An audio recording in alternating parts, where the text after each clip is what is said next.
Gettys didn't just offer excuses, he offered a fantasy. He blamed GPS drift, claimed his phone had been stolen. But surveillance shattered the narrative. As we begin to dig deep into this case, we believe that no child should ever have to face such tragic experience, not even for a day.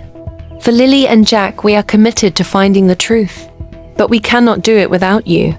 So we implore you to register your DNA by hitting the subscribe button, liking and sharing our thoughts in the comments. Help us get to 1,000 subscribers. Not let's get into it. A man matching. His build and car approached a secluded trailhead hours before the RCMP began searching the area where the pink blanket would later appear. The same location, the same spot. The absence of coincidence here is deafening. Then the deleted forum.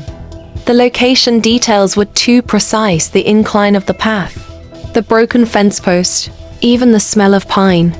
Details that only someone on the scene could know. This isn't coincidence. It's calculated. The RCMP now believe Gettys didn't accidentally wander.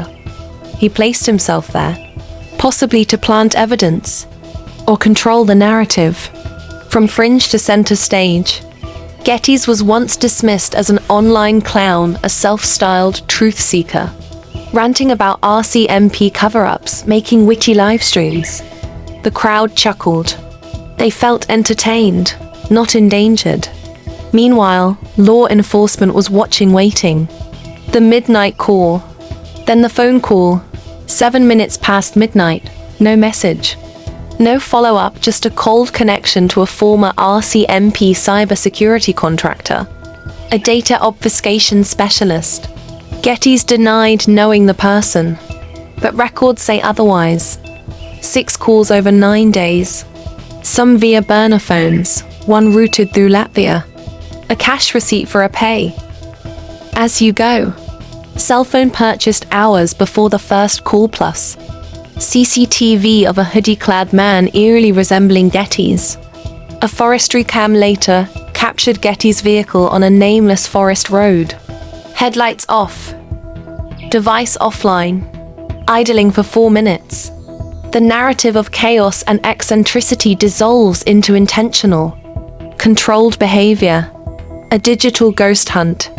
Investigators found evidence of deep digital erasure, GPS metadata scrubbed, third-party browsers, hidden partitions, a wiped SSD so thorough.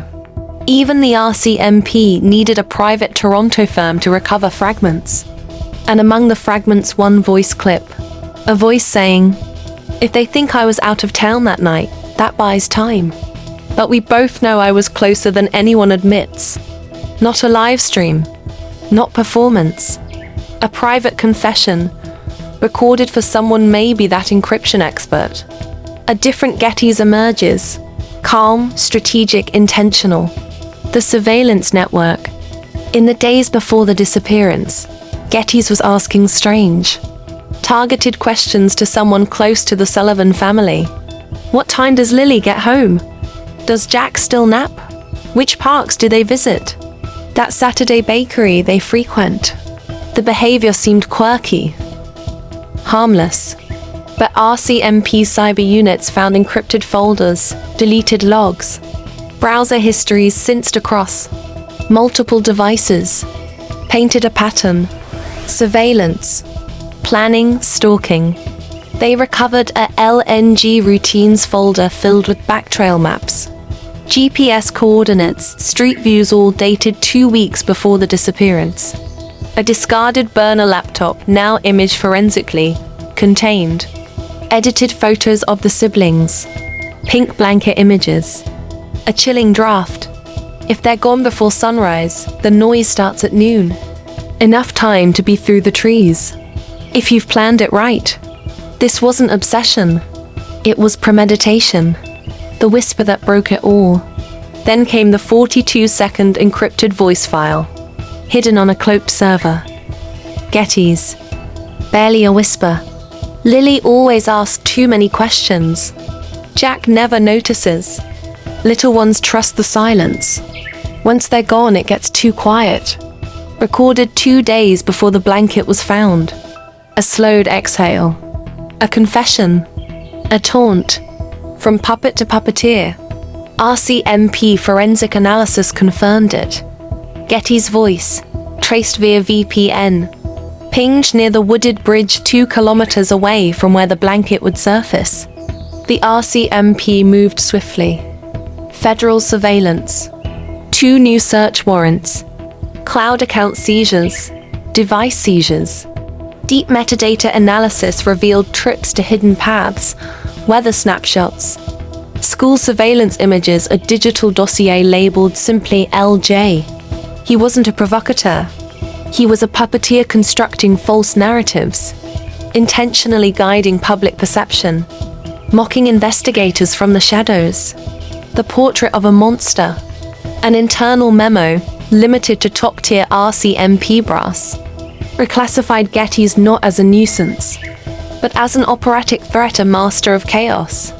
According to profiling experts, he may bear traits of narcissistic control fixation. Every live stream, every conspiracy thread, every accusation against the RCMP was a calculated move to appear essential, to sow doubt, to redirect focus. And the strange part, he may have infiltrated the family's trust friends of. Caitlin's describing how he asked about the children's routines. Nothing was innocent. Everything was data collection.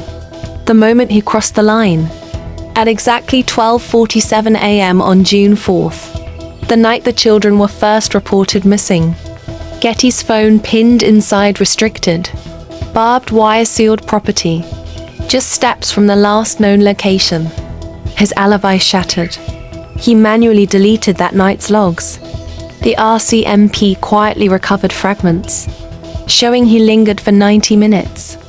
Neighbors saw Getty's leave for 2 consecutive late nights with a duffel bag and muddy boots and return with both gone. Footage shows him leaving at 12:31 a.m., returning at 2:06. Unbleached boots.